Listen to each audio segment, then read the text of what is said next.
Hoje vamos contar a história fascinante de João Batista, o profeta que veio antes de Jesus e marcou profundamente a história do cristianismo. Conheça os detalhes surpreendentes de sua vida, seu ministério e o papel que ele desempenhou no plano divino.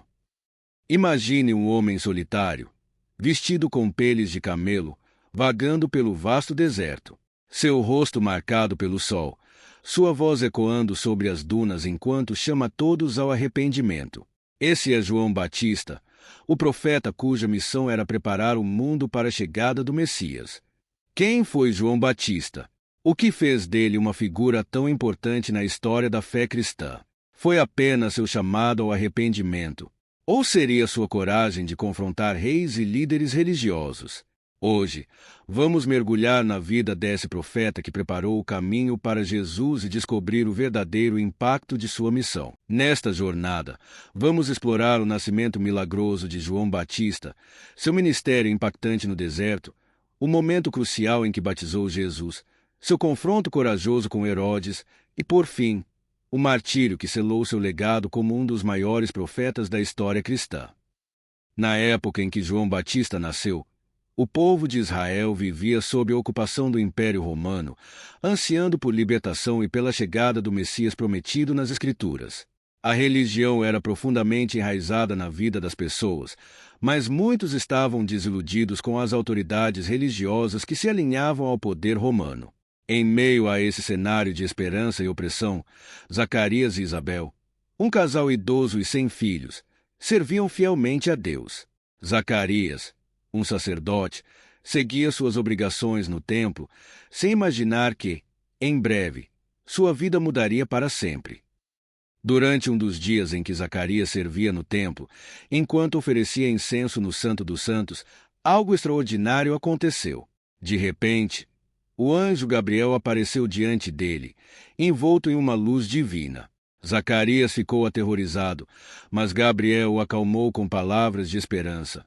Não temas, Zacarias, pois tua oração foi ouvida. Isabel, tua esposa, te dará um filho, e tu o chamarás João. O anjo revelou que João teria uma missão especial: preparar o caminho para o Messias. Ele seria grande diante do Senhor, cheio do Espírito Santo desde o ventre, e sua vida traria muitos de volta a Deus. Zacarias, incrédulo por causa de sua idade avançada, questionou como isso seria possível. Como sinal de sua dúvida, o anjo lhe disse que ele ficaria mudo até o nascimento do menino. Assim, o plano divino começava a se desenrolar. Com a visita do anjo Gabriel, uma expectativa extraordinária tomou conta da vida de Zacarias e Isabel. Para um casal que já havia perdido a esperança de ter filhos, o nascimento de João foi visto como um verdadeiro milagre. A notícia se espalhou rapidamente pela comunidade, e todos sabiam que essa criança teria um propósito especial. Sua missão? Preparar o caminho para o tão aguardado Messias. A promessa de que João seria cheio do Espírito Santo desde o ventre e que muitos se voltariam a Deus por meio de sua pregação gerava uma expectativa única. As pessoas se perguntavam: o que será desse menino, destinado a ser o precursor do Salvador? Cada momento da gravidez de Isabel era envolto em mistério e esperança, e quando João finalmente nasceu, o mundo estava mais perto do cumprimento das antigas profecias. Quando chegou o momento, Isabel deu à luz a João, e o nascimento do menino foi recebido com grande alegria por toda a comunidade.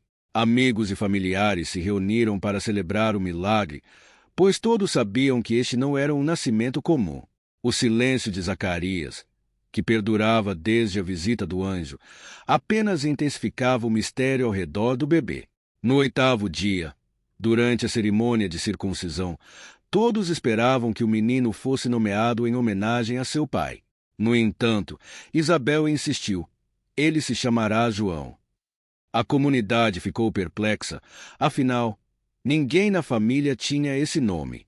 Foi então que Zacarias, ainda mudo, pediu uma tábua e escreveu: seu nome é João. No exato momento em que ele terminou de escrever, sua língua foi solta, e Zacarias começou a falar, louvando a Deus. A alegria se espalhou, e o temor reverente tomou conta de todos.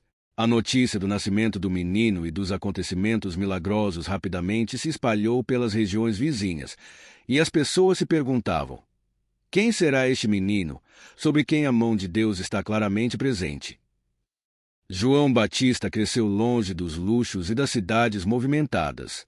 Ele se tornou um homem simples, vivendo no isolamento do deserto da Judéia, onde a terra árida e as paisagens desoladas refletiam sua vida de total entrega espiritual. Seu vestuário era tão rudimentar quanto sua vida, uma túnica áspera feita de pelos de camelo, presa por um cinto de couro. Para se alimentar, João dependia do que o deserto oferecia: gafanhotos e mel silvestre, uma dieta que refletia sua completa rejeição das comodidades terrenas. Sua aparência austera e seu estilo de vida chamavam a atenção, mas não eram apenas suas roupas ou hábitos que impressionavam. Era a intensidade de sua mensagem, proclamada entre as rochas e os ventos do deserto. O povo se deslocava de longe, atravessando o terreno inóspito, para ouvir o profeta que vivia como os antigos profetas de Israel, pregando com paixão sobre arrependimento e sobre o reino dos céus que se aproximava. Para João, sua vida no deserto era mais do que uma escolha de simplicidade. Era um símbolo de sua pureza de espírito e de sua missão de preparar o caminho para o Messias. A vida de João Batista no deserto não era apenas uma escolha de isolamento, mas carregava um profundo simbolismo espiritual.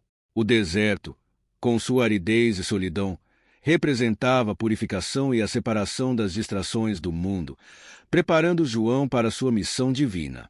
Nesse cenário desolado, longe das corrupções da sociedade, ele se aproximava de Deus, em uma disciplina rígida que refletia o arrependimento que ele pregava.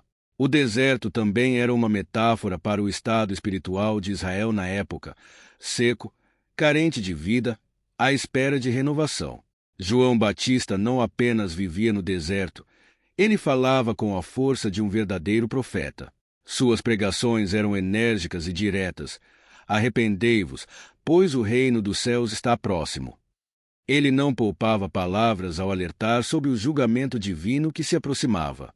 O batismo no Rio Jordão, que ele oferecia como um rito de purificação, simbolizava o arrependimento e a renovação de vida, preparando o coração das pessoas para o Messias que estava por vir. João dizia: quem tem 2 túnicas, reparta com quem não tem. Quem tem comida, faça o mesmo.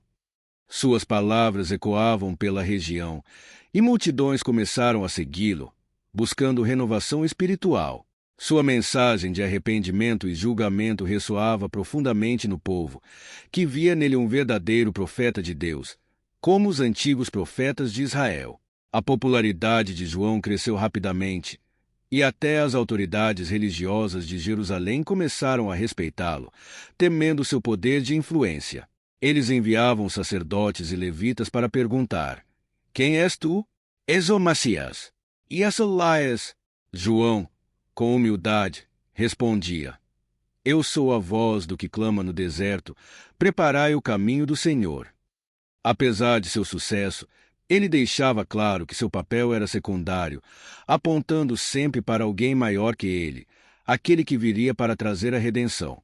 O momento mais icônico do ministério de João Batista ocorreu às margens do Rio Jordão, em um dia que começou como qualquer outro, com João batizando os arrependidos e proclamando a vinda do Messias. De repente, em meio à multidão, Jesus de Nazaré se aproximou, caminhando em direção a João. Quando João o viu, algo extraordinário aconteceu. Ele sabia, de imediato, que aquele era o ungido de Deus, o Messias prometido. Com reverência e humildade, João tentou impedir: eu é que preciso ser batizado por ti, e tu vens a mim. Jesus, porém, insistiu: deixe assim por enquanto. Convém que cumpramos toda a justiça. Mesmo reconhecendo a superioridade de Jesus, João obedeceu. E ali, nas águas do Jordão, ele batizou o Filho de Deus. Quando Jesus saiu da água, um momento glorioso aconteceu. O céu se abriu, e o Espírito Santo desceu sobre ele em forma de pomba, pousando gentilmente sobre seu ombro. Uma voz celestial ecoou pelo rio e pelas colinas ao redor, declarando: Este é o meu filho amado, em quem me agrado. A cena era de uma magnitude divina, testemunhada por todos ao redor, e João, em profunda humildade, se curvou diante da presença daquele que ele anunciará por tanto tempo. Dias antes, João já havia dito à multidão: Eu batizo com água, mas no meio de vós está alguém que não conheceis. Ele é aquele que vem após mim, do qual eu não sou digno de desatar as sandálias. E ali, naquele momento santo, João compreendia plenamente que sua missão estava se cumprindo. Ele havia preparado o caminho, e o Salvador havia chegado. O conflito entre João Batista e Herodes Antipas começou quando João, sempre fiel à verdade e à justiça, ousou denunciar publicamente o casamento ilícito de Herodes com Herodíades, a esposa de seu próprio irmão, Filipe. Segundo a lei judaica, esse casamento era uma afronta à moralidade, e João não teve medo de apontar o pecado do governante. Em um tempo em que questionar a autoridade era uma sentença de morte, João, com sua habitual coragem, não recuou. Ele declarou firmemente: Não te é permitido ter a mulher de teu irmão. Herodes, apesar de se irritar com as palavras de João, tinha certo respeito pelo profeta, reconhecendo sua influência e, talvez, temendo a ira divina. No entanto, Herodíades, humilhada e enfurecida pela condenação pública, não estava disposta a perdoar João. Ela buscava uma oportunidade para se vingar e silenciar a voz que expunha seus pecados. Pressionado por Herodíades e temendo pela sua reputação, Herodes mandou prender João, jogando em uma masmorra escura, longe da vista do povo.